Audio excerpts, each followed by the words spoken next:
Welcome to the Sent from Disneyland podcast. Here age relives fond memories of the past. If it's your first time joining us, welcome.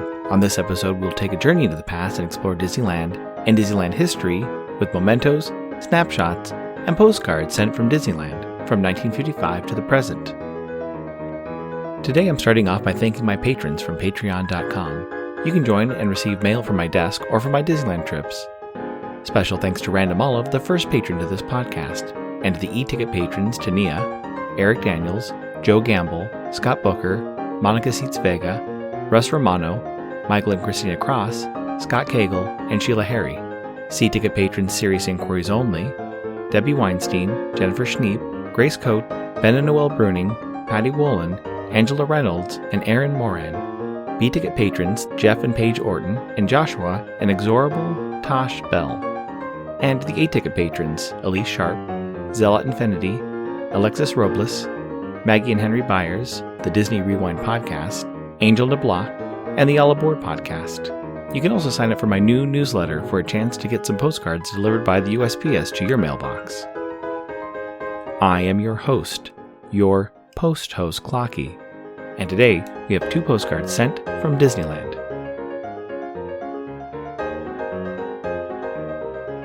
Before we get started, I wanted to mention that the next few episodes are going to be a little different.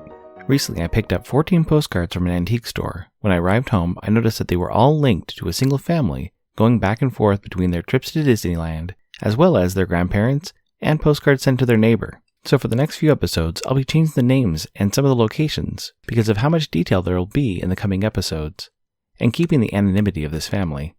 But I thought it'd be fun to go along with them on their journey to Disneyland from their first postcard to the 14th of this series. The front of our first postcard shows guests riding the Matterhorn bobsled. You can see the Matterhorn queue and the loading area in the background. And in the center of the card, you can even see the monorail track just above the roof. The guests pictured are riding a yellow and red Matterhorn bobsled. On the back it reads, Bobsled. Bobsledding down a snowy-capped mountain at Disneyland, guests race in a streamlined Matterhorn bobsled down and around the slopes of the Matterhorn, gliding to a halt at the bottom in a glacier lake as onlookers watch from a colorful Swiss chalet. It's postmarked March 3, 1961, with an Anaheim cancel and a 4-cent Lincoln postage stamp, Scott number 1036. I assume they visited the park on Friday, March 3, 1961, when park hours were from 10 a.m. to 6 p.m. The weather was a high of 67, a low of 54. Park attendance that day was 3,696. It's addressed to Dr. and Mrs. Patrick L. Harris of Marysville, California.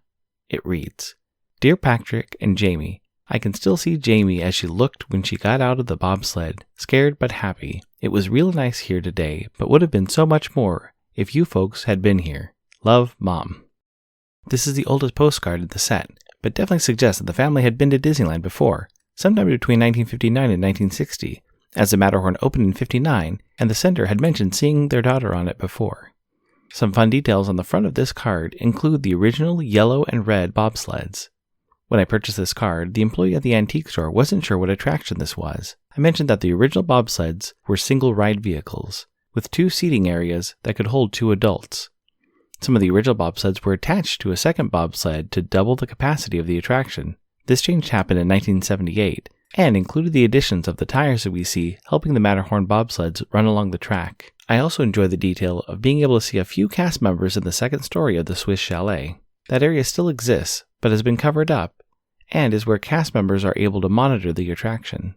The last detail on this postcard is the small Tomorrowland logo at the bottom of the center of the backside of the postcard. Most of the vintage Disney postcards have these small logos. As I mentioned on a recent episode, the Matterhorn, although currently a Fantasyland attraction, was also claimed by Tomorrowland depending on the year or who was designing the map or ticket book.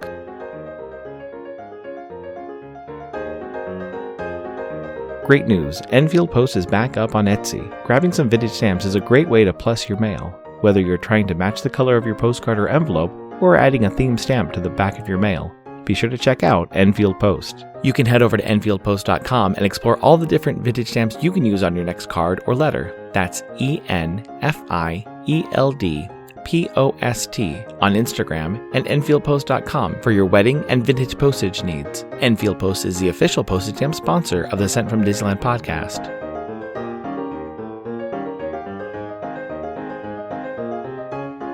The front of our next postcard has King Arthur's Carousel. You can see children riding the multicolored horses, and in the background, you can see the original entrance to Snow White's Scary Adventure.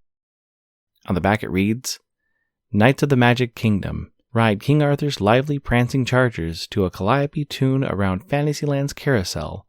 Each colorful steed was individually hand-carved and painted by master craftsmen for the largest merry-go-round of its type in the world. It's postmarked March 3, 1961, with an Anaheim cancel and a 3-cent purple Liberty postage stamp, Scott number 1035. Since this postcard is from the same trip, let's assume they visit the park for a second day on Saturday, March 4, 1961, when park hours were from 10 a.m. to 6 p.m. The weather was a high of 63 and a low of 49, with 0.11 inches of precipitation. Park attendance that day was 10,036. It's addressed to Patrick Douglas Harris of Marysville, California. It reads, Dear Pat, remember how you love riding this merry-go-round? Hope you come soon. We'll go to Disneyland again. Love, Grandma. As I mentioned in episode 200 of this podcast, the attendance data I have in Jason's Disneyland Almanac can be fascinating. Looking at the 2 days we assume Mom/Grandma attended the park, you can see a difference between the Friday attendance of 3,696 and the Saturday attendance of 10,036, almost 3 times the number of park guests between the days. This was also in early March, well before spring break, and when the attendance, which kept the park at around 15,000 guests per day throughout the week. In February, one of the busier days of the park was the federal holiday of Washington's birthday on February 22, 1961. Over 2,000 guests entered the park. At the time, the holiday was observed on February 22nd, no matter what day of the week it landed on. In 1961, it was a Wednesday. It wasn't until the Uniform Monday Holiday Act moved holidays like Washington's birthday and Memorial Day to be observed on Mondays, similar to Labor Day. Japan did a similar adjustment called the Happy Monday system, moving 4 of their holidays to Mondays as well.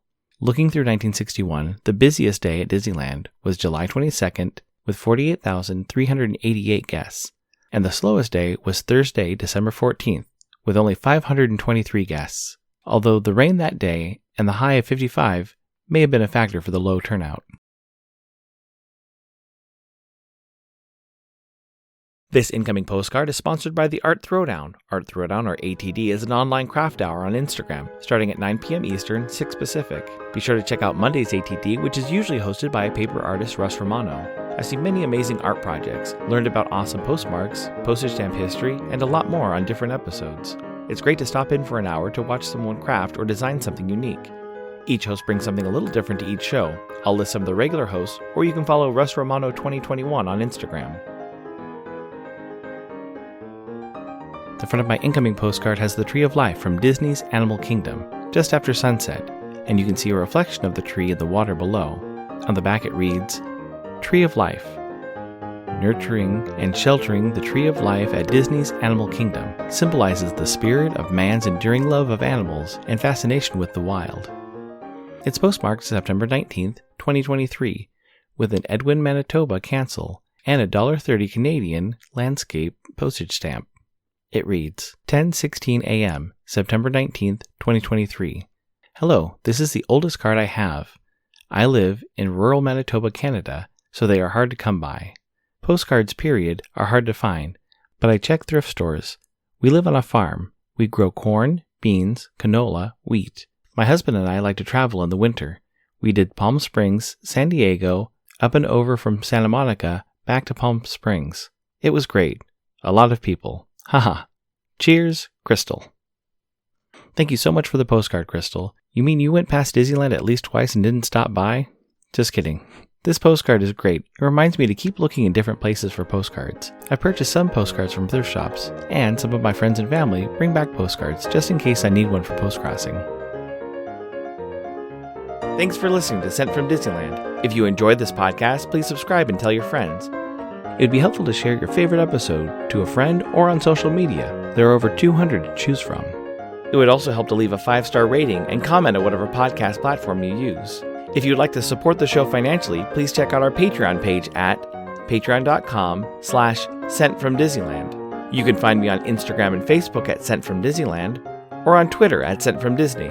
For questions and comments, send me a postcard addressed to Sent from Disneyland, P.O. Box 44, Hood, California, 95639.